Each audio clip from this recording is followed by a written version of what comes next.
On this episode of the Dudes and Dads podcast, we talk with Travis Miller in a two-part series about parents and adoption. You're listening to the Dudes and Dads podcast, a show dedicated to helping men be better dudes and dads by building community through meaningful conversation and storytelling. And now, here are your hosts, Joel DeMont and Andy Lehman. Joel, welcome back. Hi. How are you? Above average, Andy. Above average. Yep, I'm Wow. feeling it tonight. You know, it's that time of January where you start to believe that spring will come. We're getting toward the end. It was nice and sunny today. It was. It was beautiful. Some things kind of melted. I mean, they promptly froze after they melted, but nevertheless, They melted. the light is at the end of the tunnel, maybe, sort of, kind of. For those of us that live in this place called the Midwest, north central Indiana, where we're coming from, where any sunshine that we do see is a gift. It's a beautiful thing. It's a beautiful thing. So yeah, we're doing well, Andy. How about yourself? I'm doing good, but Joel, we have to officially get into We this. got to do the official segment opener. Yep. What's brewing? What's brewing? What's brewing? What's brewing? Thank you, Hattie. All right. So, brewing. Things are going really well.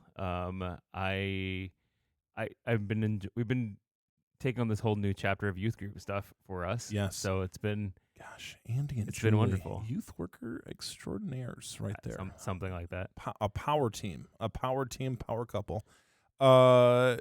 You guys are off and starting, as are we, with some of the 4-H stuff as well. Yep, definitely started our first 4-H meeting on Saturday. So That's that good. time of year when we move, run.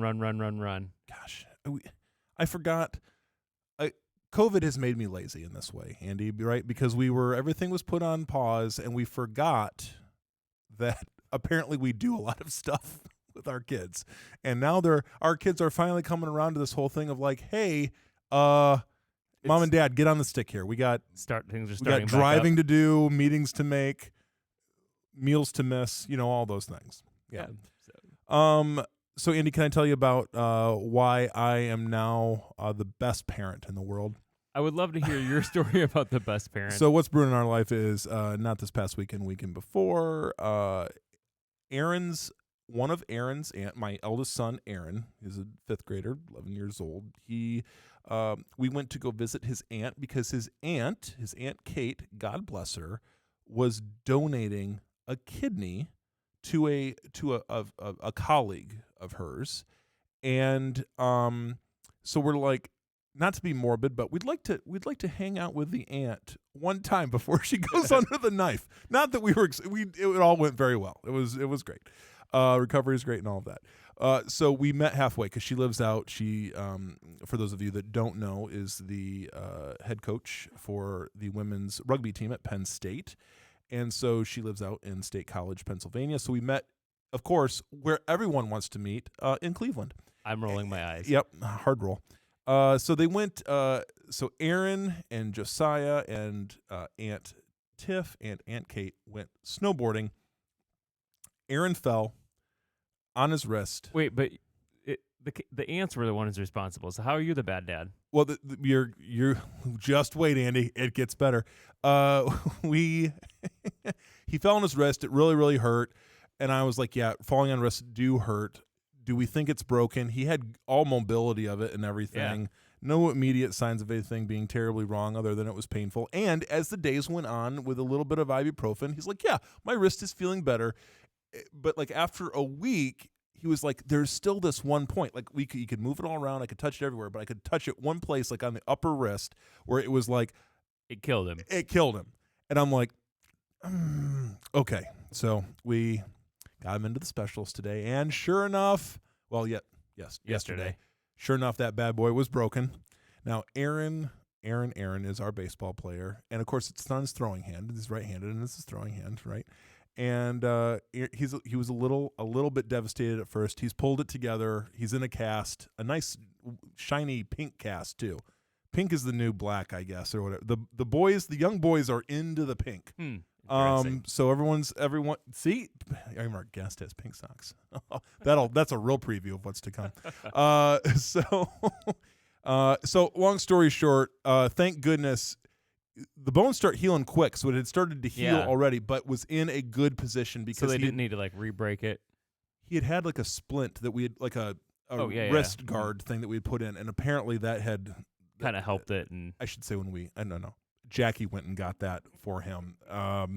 I told him to rub dirt on it. So that shows you the level of.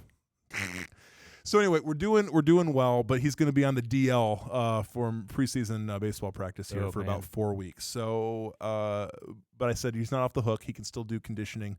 So he's get ready to stay. He's got to stay active. So anyway, I felt a little bit guilty, a little bit bad. We're moving through it. This is our first. God bless it. This is our first broken bone. First broken bone. So we're doing pretty well. And I blame his mother partly. She is the one with the weak bones because she's broke both of her wrists. I've never broken. So the breaking of wrist runs in Jackie's family. It does. So what you see, do you see me just projecting all the blame to her side of the family, her sisters and her? It's their fault. No.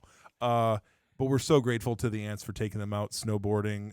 It was a good time it's always fun until someone breaks a bone. I'm saving that soundbite and we're gonna send it right to your wife's family. Yeah, Aunt Kate, Aunt Tiff, we're grateful for you. Thank you so much for doing that. It was also that first experience of a kid getting hurt when you're not with them as the parent, right? Yeah. And it was kind of like, it's And Aunt Kate has seen a lot of broken things being a rugby coach and has badly broken bones on national television before. So her standard, I like to show everybody, if you can Google it, people, don't feel free. Type in Kate Daly broken leg. You'll see, it's one of those where they slow motion time and time again. And you're like, oh, that didn't look right at all.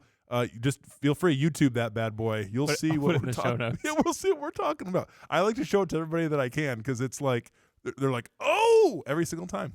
It's good stuff. But anyway, so Joel, well, he survived. He did. We're doing okay. Yep. Joel, would you like to interview introduce? I'm going to both interview and introduce our guest for tonight. I am. We are so glad to welcome our friend. And as we call them, new alumni to the show, Travis Miller. Travis, here's the deal, guys. I'm walking on eggshells here tonight because Travis is my wife's boss. I'm just going to full disclosure here, and So what you're saying is tomorrow he's going to go say I don't what you said on the podcast. Well, and I don't want to incriminate my wife because normally this is an opportunity for you and I to talk about our bosses, in a very open way, and to talk about our other family's bosses in a very open way. And now we just gotta keep a lid on it. We do. We got to keep that all deep down inside. First of all, Travis, welcome to the podcast. So glad to have you. Well, thank you, Joel and Andy. I really appreciate the opportunity. Yes. So, Andy, we decided, because this has come up in conversation a lot here on the show, we've decided we want to talk about adoption specifically. So we want to we just thought it'd be good to talk with dudes and dads who know something about adoption, who've experienced that. I've had friends that have adopted kids, but I have never done it myself. Never done it myself because I lack the fundamental courage necessary to do. That's what it feels like. And so Travis is gonna explain to me why he's a better man than I am tonight. So Travis, before we get started in just to your guys' adoption journey and kind of how that took place and how it's playing out now, we also like to get the dad stats. So we just want to tell us about your wife, tell us about your kids, ages, what they're into, how long you've been married, that kind of good stuff. All that stuff that you would, for us church people, that you would share that first night of small group when you're going around and doing the introductions. I hate those. Yeah. Oh my gosh. It's like, I'm going to tell them about my kids and they're into this and this and this. And then I inevitably forget one of them, which is a whole other thing. But tell us whatever you're both comfortable and semi-uncomfortable telling us about your family. All right. Well, thank you. My family's something I love to talk about. My beautiful wife, Holly. Good start. Married 26 years, going to 27 here in December. Good. She and I, we met in youth group, actually, at the church we went to. It's possible, kids, but don't get any ideas. Exactly. we've been best friends. We also have a son, Gabriel Olin. Gabe is 14 years old, and he's my baseball player. He is been playing travel ball for a couple of years now, and decided all of a sudden one day he's going to run cross country, and I'm like, okay, you do realize that's running, and not just a little, a lot of running. A lot of running. So Gabriel, and we also have a daughter, Kaya, also 14 years old, both freshmen in high school, and not twins. And we'll get into that in a little bit later. Okay. But Kaya is plays lacrosse and soccer. So she is extremely talented in art. In fact, I was showing Jackie today some of the things that she's been able to accomplish in a very short time period. So, and I do want to also mention my oldest daughter, Eliana, Ellie for short. Ellie is no longer with us. We lost Ellie to cancer back in 2004. So. It is it's been a journey. Yeah. It's been a journey, but a fantastic journey. And how old was Ellie when she passed? She was 18 months and 10 days. Okay. Yeah. Yeah, and that's, those are all, and I think that's part of the discussion. We obviously here on this show talk a lot about infant loss, about child loss. That's something that's near and dear to our hearts here.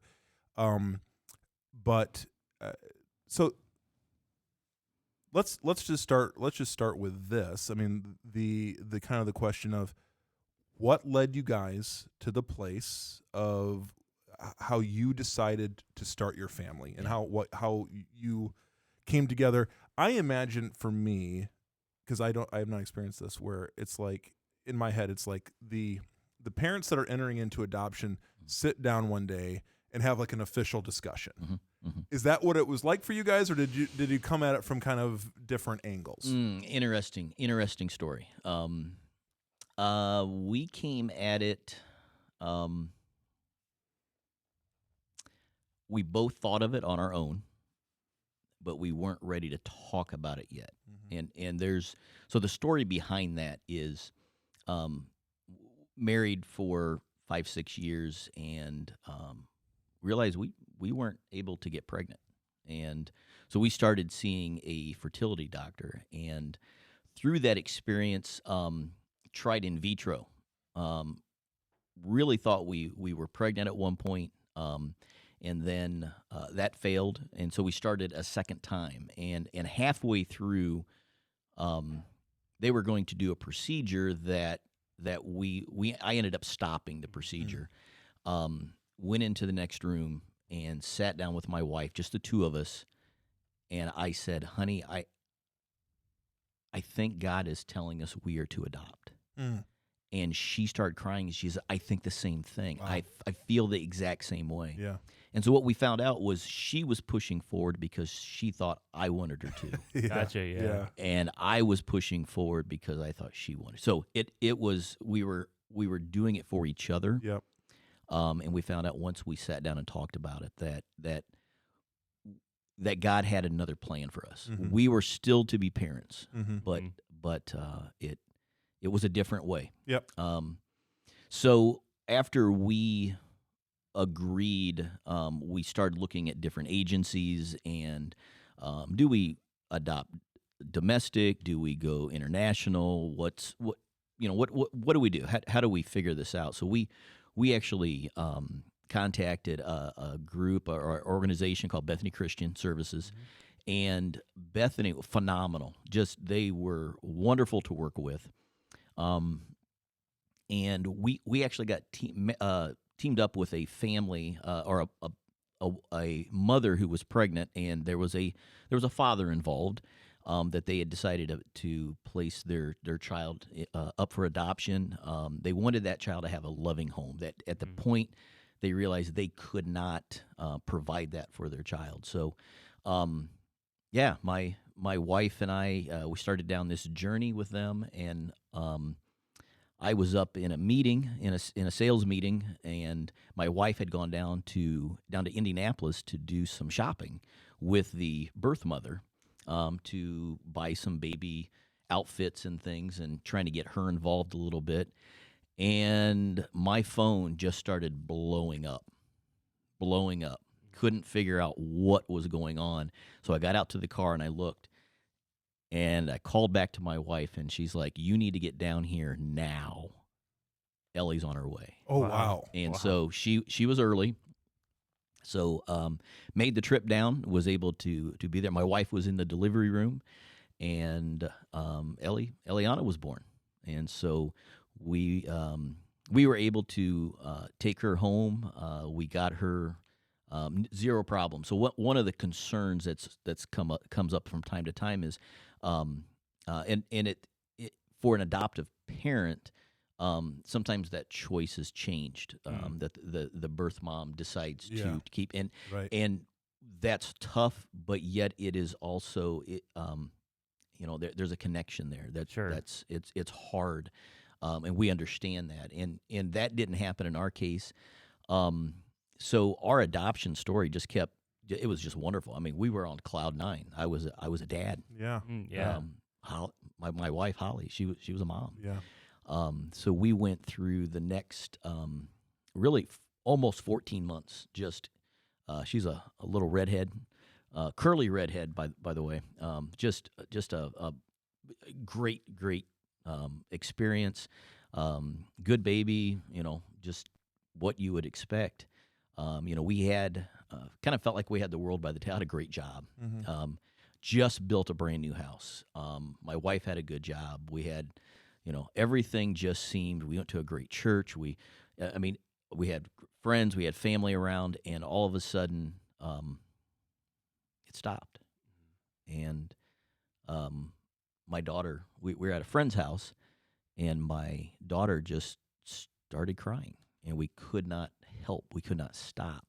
She would not stop. So we went home that evening and just, the standard Tylenol, routine and calmed her down.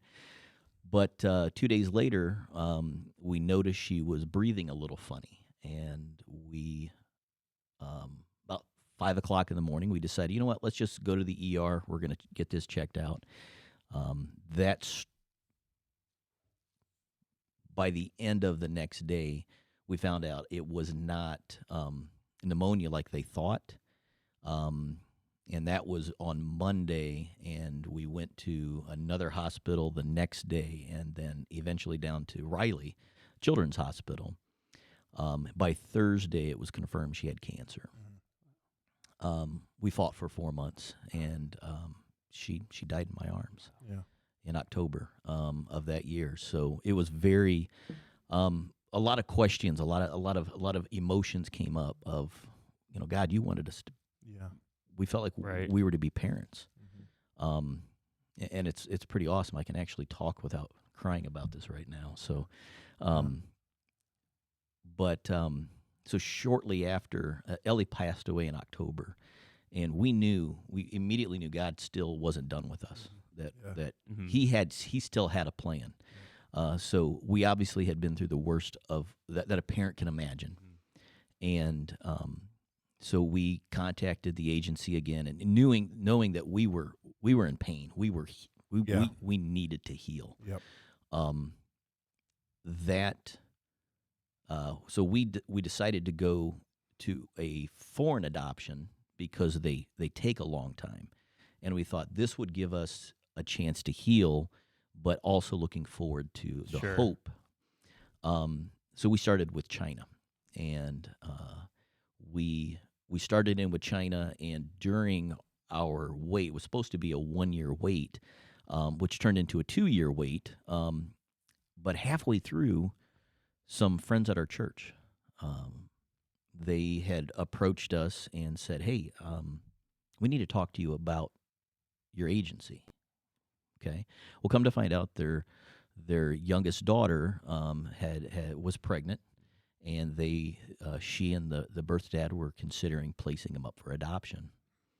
So you remember the movie Narnia, the movie Narnia came out. So I was helping with youth group at the time, and we had given this family all the information for the agency, and we started. Had gone to the church to help take the youth group to see the movie, and I show up and I'm getting ready to walk down the hallway. I needed to use the restroom, and I mean, guys do that. But what happened was the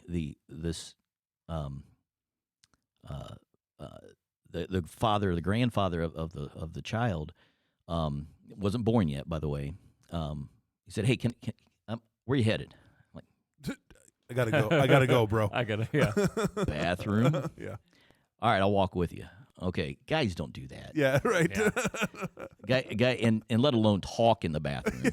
Right.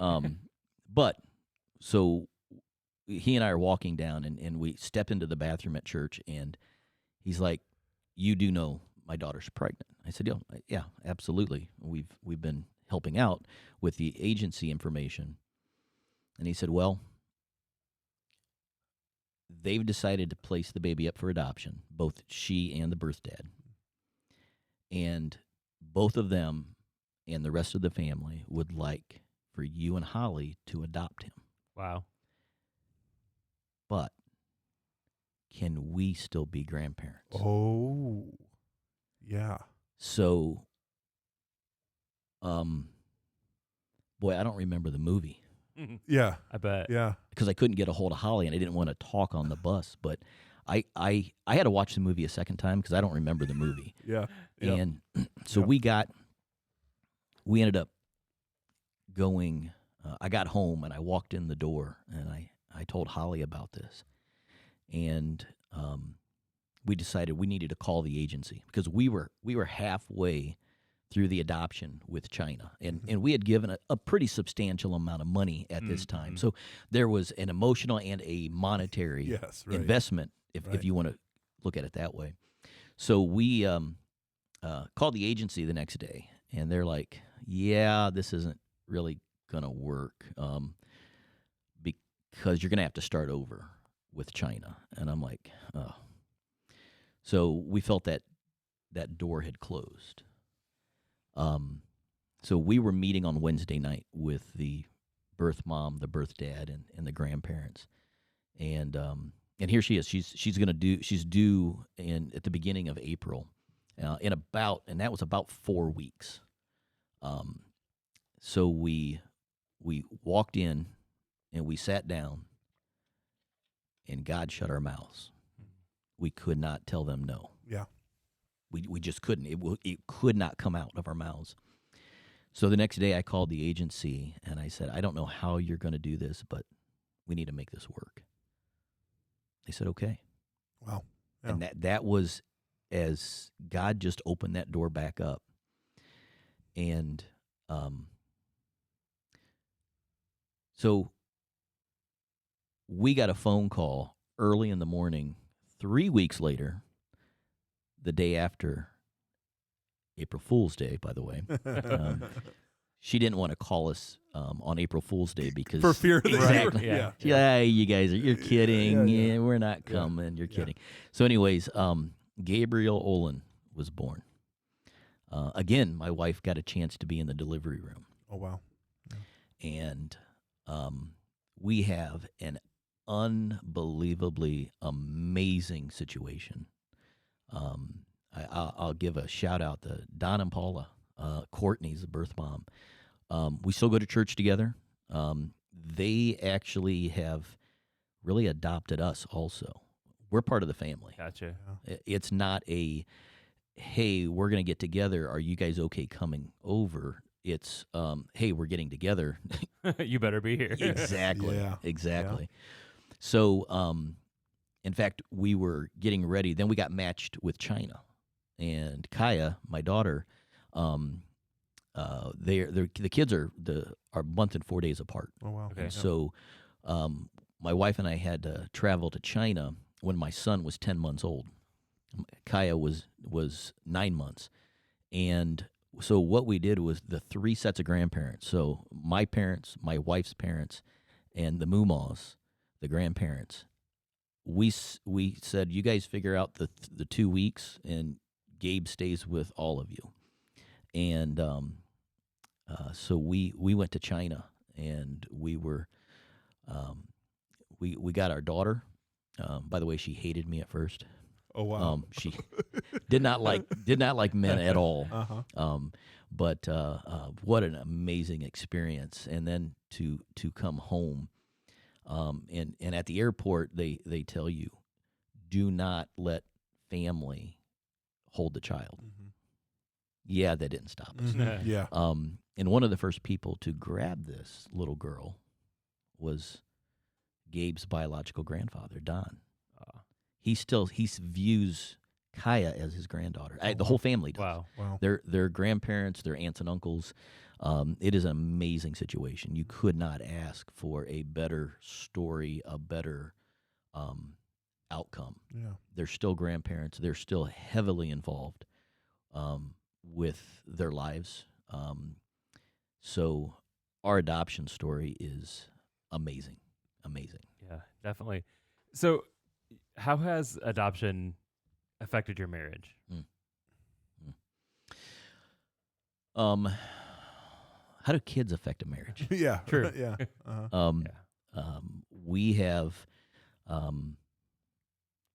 we've made tough decisions. I know we're talking adoption, but man, they're my kids. Yeah. There's nothing different there. Right. We have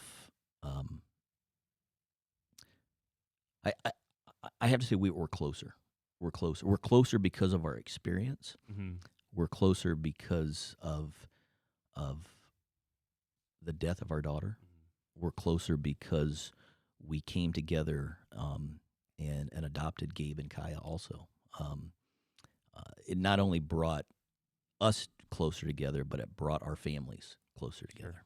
Well, and it's cool to see how God has worked through that whole thing, which you may not have been able to see God work if you didn't, decide to step out and take all of those steps for adoption. Absolutely, yeah. It's can't see the forest because of the Right. trees. Yeah. Yeah. Do you feel like you and Holly, like, I think about biological parents where it's like,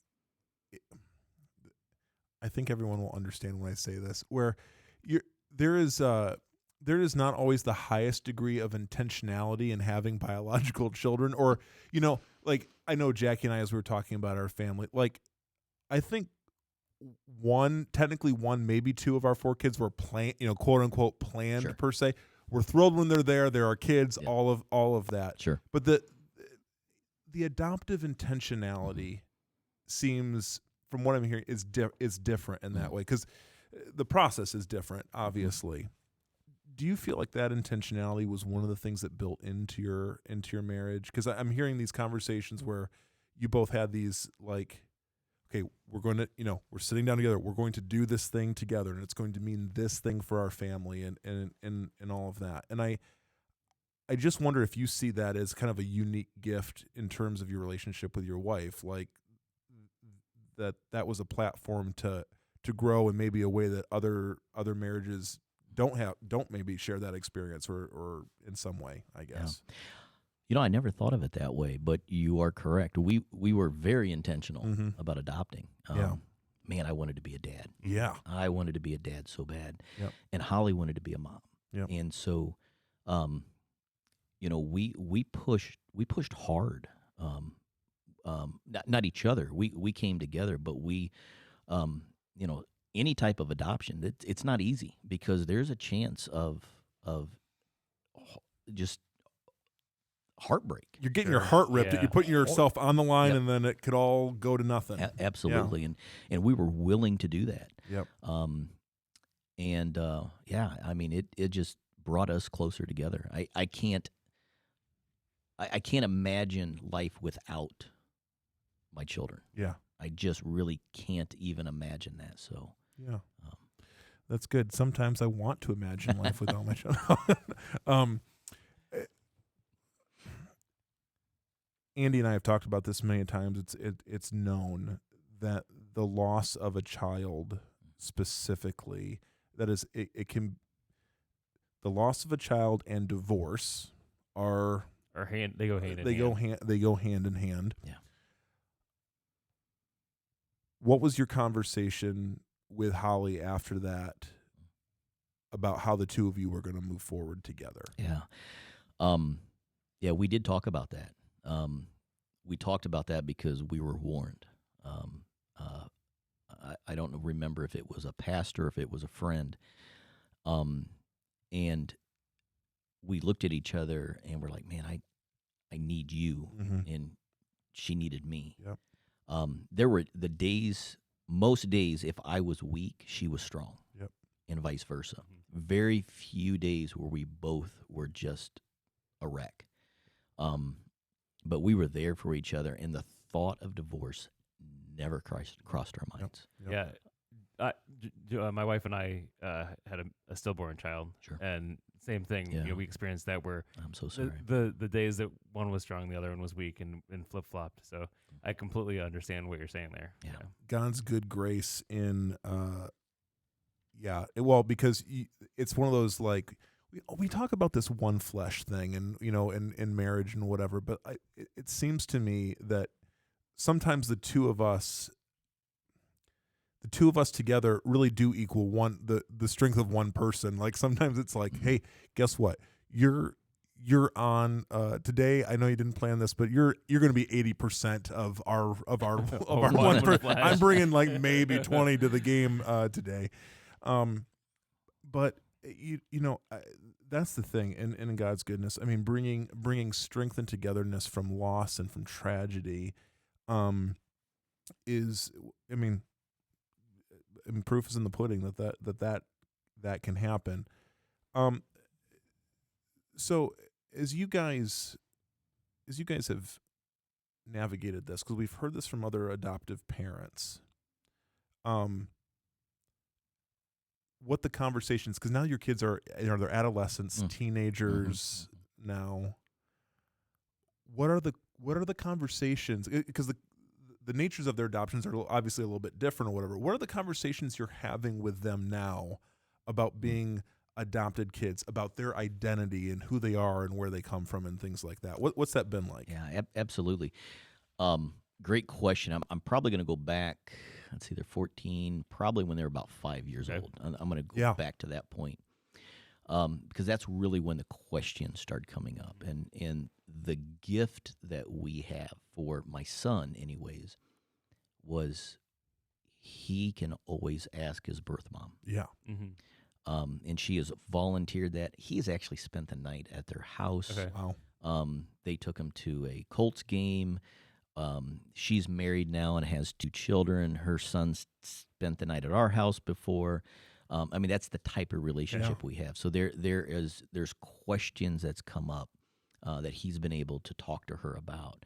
Now, a little funny story. We've talked to our daughter about her Chinese mommy, and that how much she loved her because she knew that if she did not place her, she was abandoned on a police doorstep. Yeah. They came into work and they found her there.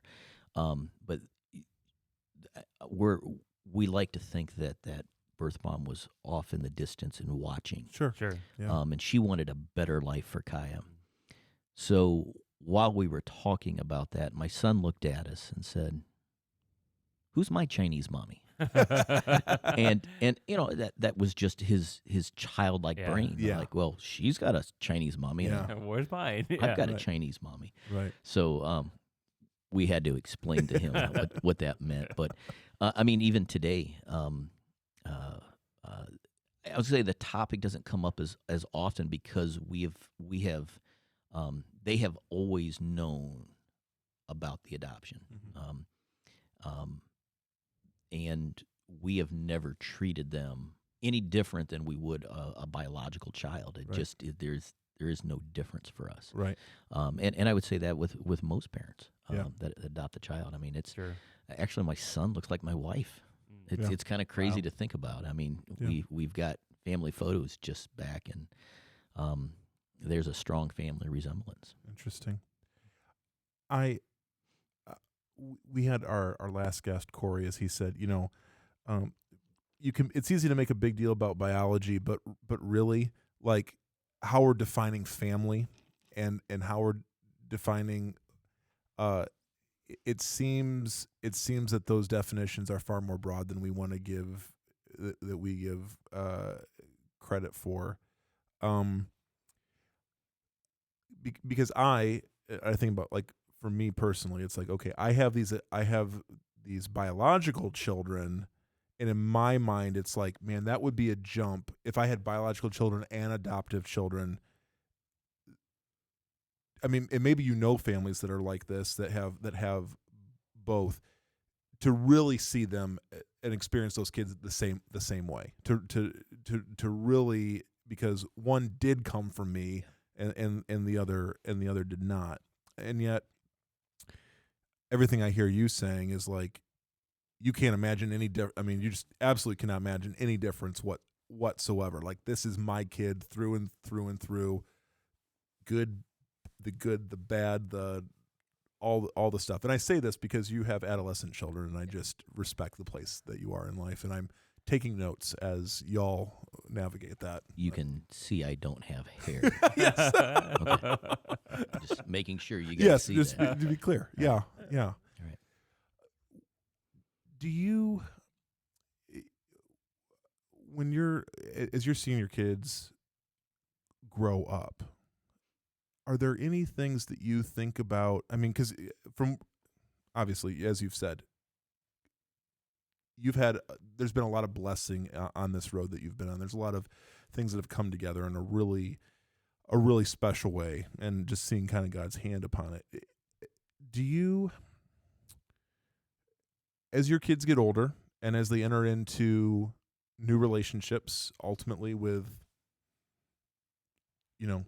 spouses of their own or things like that, I'm wondering, how do you think your kids will think about adoption as they enter into adulthood? Like, what do you think they would say?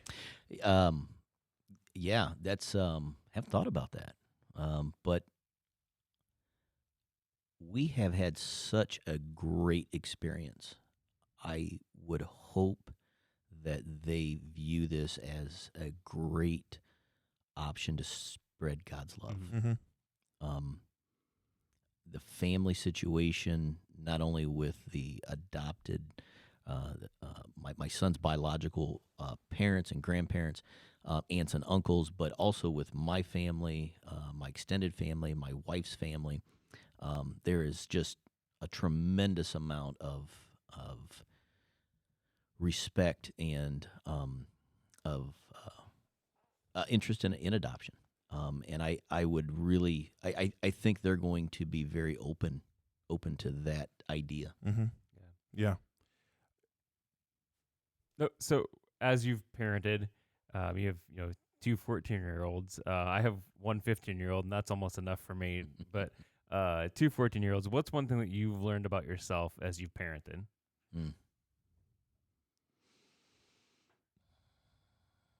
Nurture versus nature. Okay. That's that flip-flopped on me.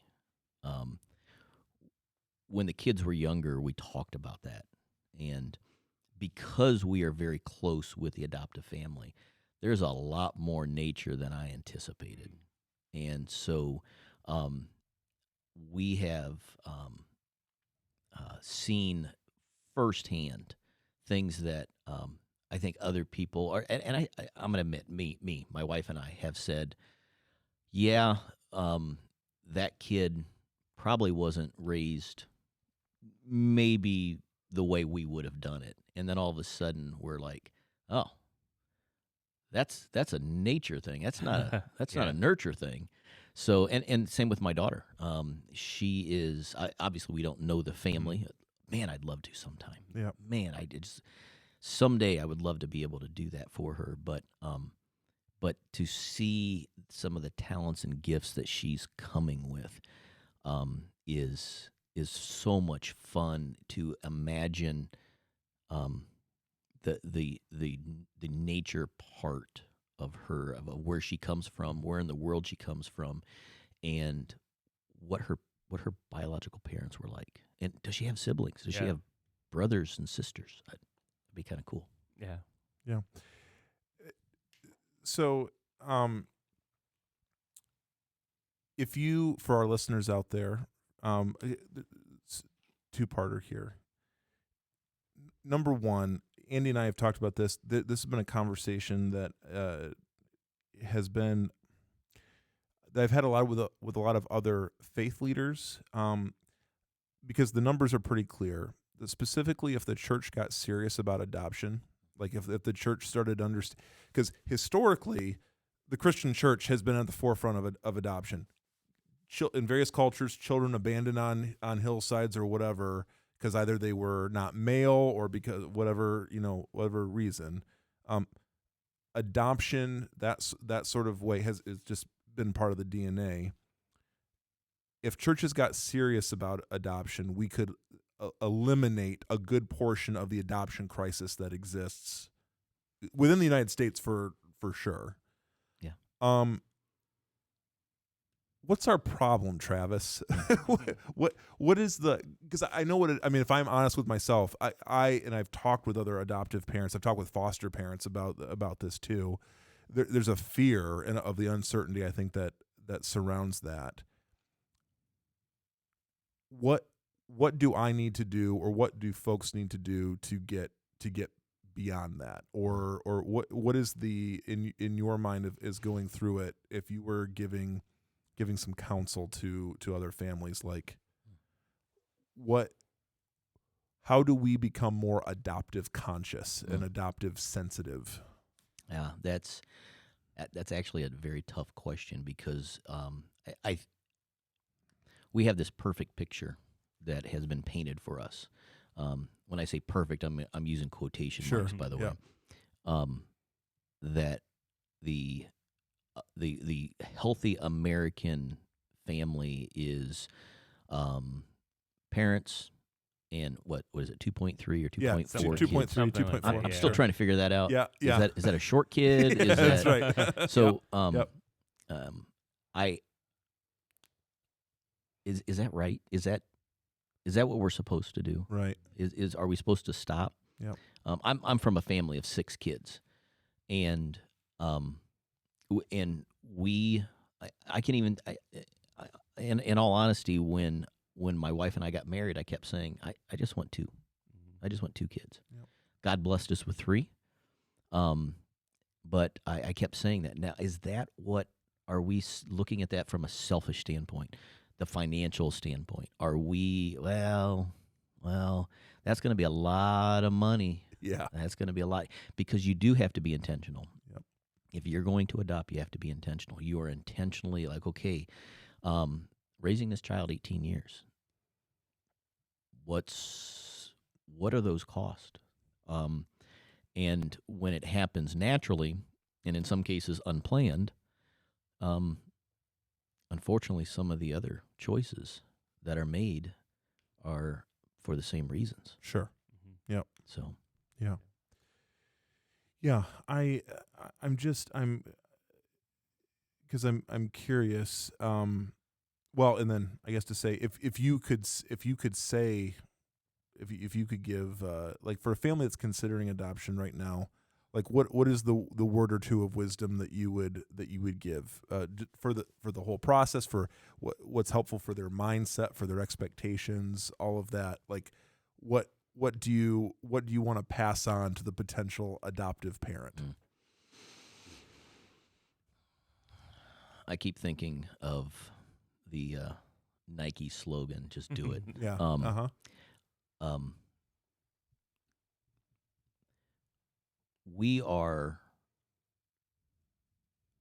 God loves us, and He's adopted us into His family. So why not share that love? Why not? Mm-hmm. Why not demonstrate exactly how God loves us?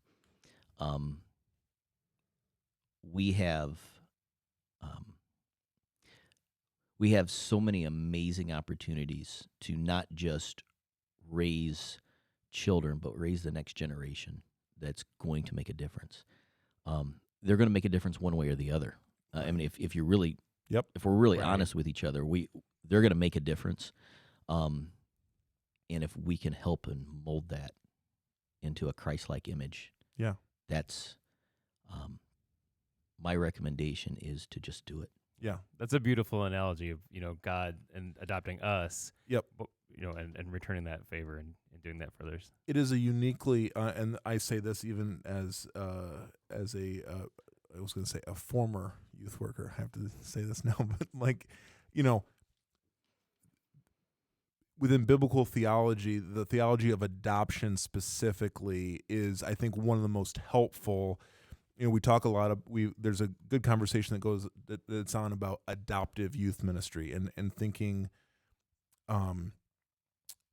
about how we're interacting with young people through the lens of adoption, like the church adopting and other families adopting and it's a theme that's not talked about all that often, but it's rich because there's also this, like we have been adopted as sons and daughters by God, and then to actually flesh that out in real time and space. From your story and others that I've heard, it's just like the way God shows up in that, like when you actually begin to live out some of these like clear biblical themes. I think the insight that you gain about life, who you are, who God is, I think that's just a unique opportunity as well. And just the opportunity to say, obviously, your guys' lives as they are with any parent, but they're forever changed. It's like, and thank God. Yeah. thank God, Yeah. right? Thank Thank God. Are you happier with yourself and with your marriage on this side of everything? Without a doubt. See? Without a doubt. Yeah. We always talk about what we're going to give to other people by doing nice things like adopting them for them. It's okay. There's a flip side to this thing. We grow, right? Like, and that's okay. I would never be like, hey, I want you to go through hard loss and hard times so that you can grow. But it's what happens. It's how it goes down. I just think, the just do it mentality is fantastic. It does fly in the face of our safety and certainty culture. Mm-hmm. But if we've got God with us, what are we worried about? Joel, can I add to that Yeah. just a little bit? Yeah. I've give me a little moment to think about Yeah. it. God prods us. There's times that there are going to be some relationships that God says, you're where I want you. Mm-hmm.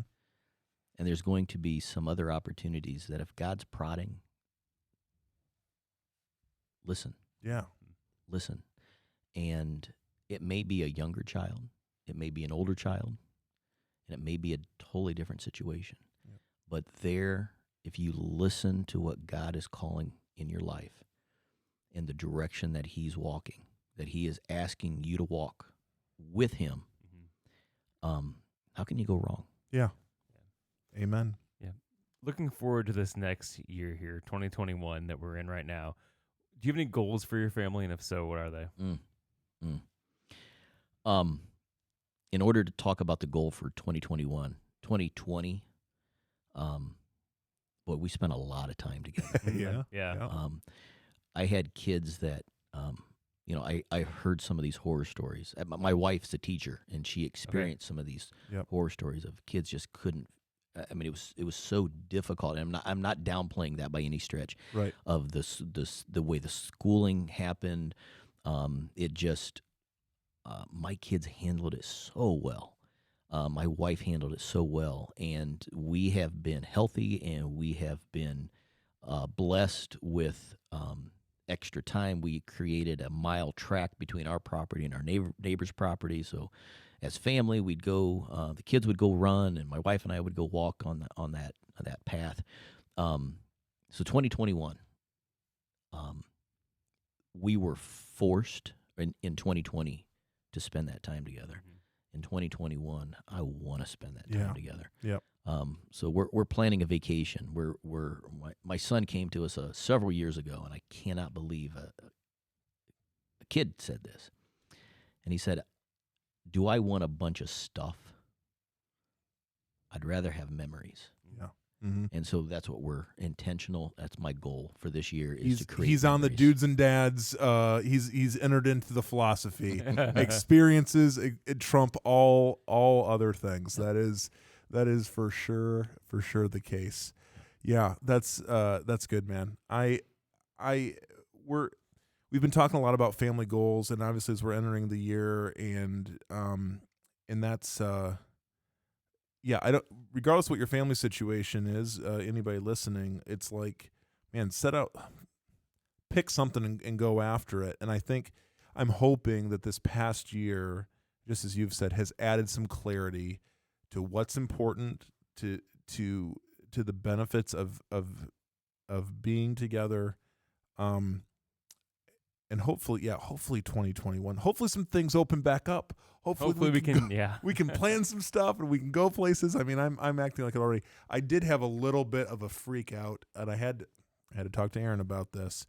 The Cactus League, is talking about delaying the start of their season. They're in kind of a Major League Baseball and preseason Arizona team.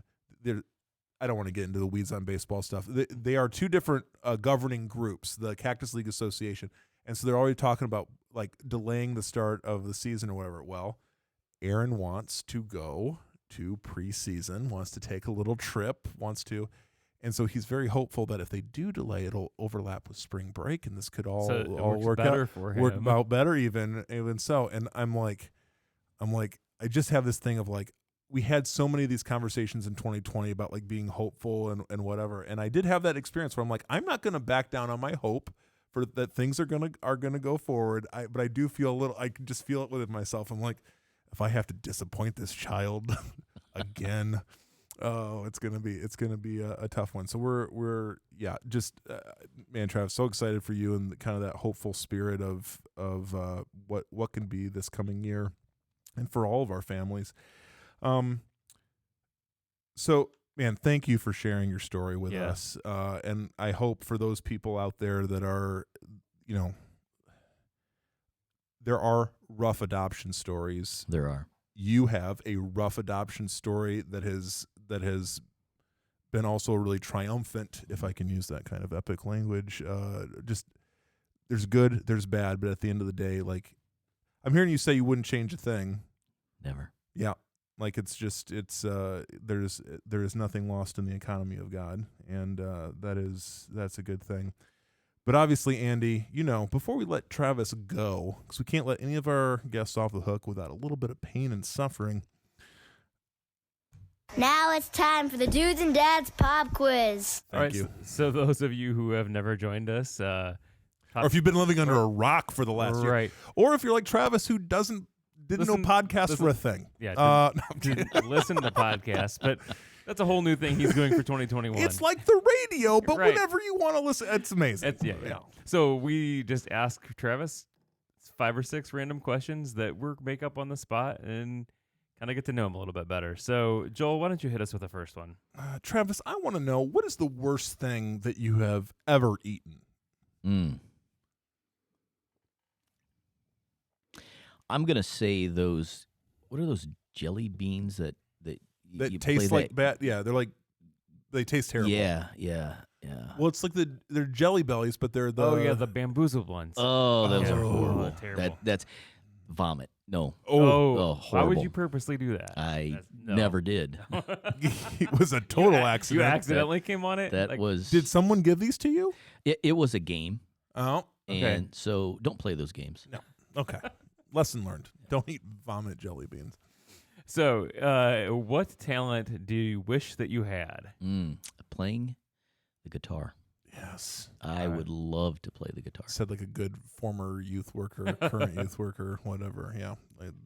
You get the guitar, it's pretty much the world is at your fingertips. Exactly. Travis, if you could have lunch with any person, living or dead, who would it be?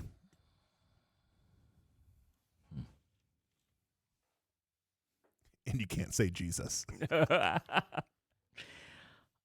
I would somebody that was very dear to me growing up. Very close relationship. He passed away September 24th, 1985. Was Monday night. Was my grandfather. Oh, I would love to sit and talk to him one more time. Good. So, what are your kids most tired of hearing you say? Oh, dad jokes. Oh my word. Mine too. The eyes roll. The eyes roll. And the thing is, my wife could say the exact same joke and they would laugh at it, but it's because I say it. They're like, oh, Dad. Oh no, they're not. Yeah, they won't give her that either. It's my daughter will roll the eyes and my son will just stare. It's not, and it's like, Not okay, an affirming stare at all. No. look away, and you can't. It's like a train wreck. You just got to stare back at him like, come on, you got to smile. Something. Travis, is there something that we would just be really surprised that you're pretty darn good at, that maybe it's just a lesser known skill that you have, however obscure? Have you talked to your wife? Oh. Nope. I have I'm going to call it a gift. Okay, good. I'm going to call it a gift that I can. You guys are bated breath right now. Yeah, I'm on the edge of my seat. I can't wait. Bated breath. I can bark like a dog. Oh, interesting. I can. And it's fun in an airport. Oh no! Oh no! To see these little kids and all this, they're like you bark. Yeah. And Wow. you bark, and all of a sudden the kids are looking. Where's the service animal? And it's kind of fun. I stand and turn around and look behind me, and it's fun. That's good. It's fun to do that. Andy, you're next. Do you have one? Yeah. So I'll go with the teenage years. So if you had an album that kind of most represented your teenage years, what would it be? This is also a way for us to give away your Right. Wow. where you Where really you are. were. Yeah. Wow. Teenage years. I'm an identical twin. So I am. That's an obscure fact. Yeah, I didn't know that's about an you. obscure Yeah, fact. nice. And all I can think of is the Michael Jackson "Beat It," Okay, that was a good album though. So because we beat on each other like crazy. That's good. That's good. Travis, my final question to you is, what book should I be reading right now?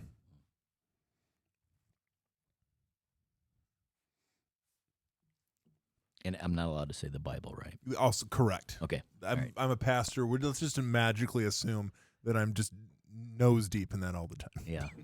Yeah, absolutely. We are.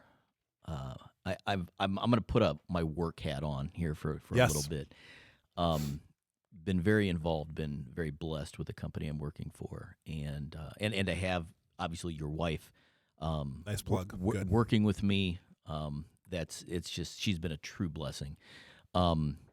We are going through a book, and this is really on selling. It's on the science of selling. Yep. And we all sell, whether we're selling something for a living or we're selling something to our kids, Right. like the time to go to bed, Right. how to negotiate. Yep. So, I apologize. I don't have that Christian No. flair on a book for Nope. you right now. Nope. But that's what I'm actually teaching that at work. It's the science of selling, the right? science of selling. Science of selling. So we're gonna definitely put a link in the show notes over at dudesanddadspodcast.com. We'll include that because you're right. Well, it is the art of persuasion, and we all engage in that. We are all participating. And he mentioned bedtimes, and this is a hot topic for me. What do I have to do, Andy? What do I have to do? It's very, very clear. The rules are 8:30 bedtime. I begin at 7 o'clock with the early warning system. Hey, It's coming up. It's soon. coming, guys. 7:30, 8 o'clock. Time's ticking. Do you have your teeth brushed? Da-da-da-da-da. Whatever. Why am I having a 10 p.m. conversation about bedtime? Sorry. It's a thing that I'm working through. And We just fired you up. yeah, oh boy. Get me going. Have you tried brownies? Well, first of all, we all know that my wife hates brownies. Well, actually doesn't hate brownies, just never She had a never brownie. won't eat them. Never had a won't eat 'em. brownie. Seriously? No, she Yes, this is a little. So you need to try and sell her on eating a brownie. Here's the We've deal. all tried it. Jackie's never had a brownie a day in her life. And it's not that she doesn't think she'll like them. It is that it is a unique thing about her that she wants to hold on to as being like this, because anytime we're in a group setting where there's like the icebreaker activity or the tell us something unique about yourself, she freaking kills with the I've never had a brownie. People look at her like she's from a different planet, but like in a good way, but they're just amazed. They're just like, what in the world? And so brownies, it's not a thing with her, I guess. Challenge accepted. Watch out, Jackie. Oh, sakes alive. Oh my gosh. Andy, we've done it again. We have completed successfully the Dudes and Dads pop quiz and this episode. Gosh, Travis, congratulations. Way to I was gonna say, way to bark through it. Way to bark your way through it. Well, guys, as you know, all the good stuff. We just want to continue to thank our supporters. We want to continue to thank our community out there. And we really do appreciate our community, our supporters. You're good people. You got us through 2020, and you're going to get us through 2021 as we continue on with season 3 here. Andy, we would be remiss if we didn't remind people that the Valentine's Day. It's just around the corner. Don't forget your Dudes and Dads podcast hosts. 100%. Or don't forget to get on dudesanddadspodcast.com and get yourself some lovely merch Swag, for your significant other. Because nothing says I love you more. Like a Dudes and Dads sweater. But in all seriousness, just remember us. We've got some interesting things over there, and we're gonna, you know what? We might even add some new fresh 2021 some things. fresh 2021 gear. Guys, as always, dudesanddadspodcast.com for all the goodies, the show notes, all of that. You can always email us over at dudesanddadspodcast@gmail.com if you've got thoughts, criticisms, concerns, harsh rebukes. Hey, I think I'm going to send out a link for a feedback quiz. Not quiz, but a survey. There we go. Feedback survey. Please, all you people, give the feedback. We always love that. It's helpful for us. Guys, you are good enough. You're smart enough. And gosh darn it, people like you. Thanks for tuning in. Appreciate it. Want to say again, thanks to Travis Miller for spending this time with us. His kids are going to have to listen to this podcast now. They're going to have to show him how to listen to a podcast so that he can hear it. So that he can. So, guys, until next time, we wish you grace and peace.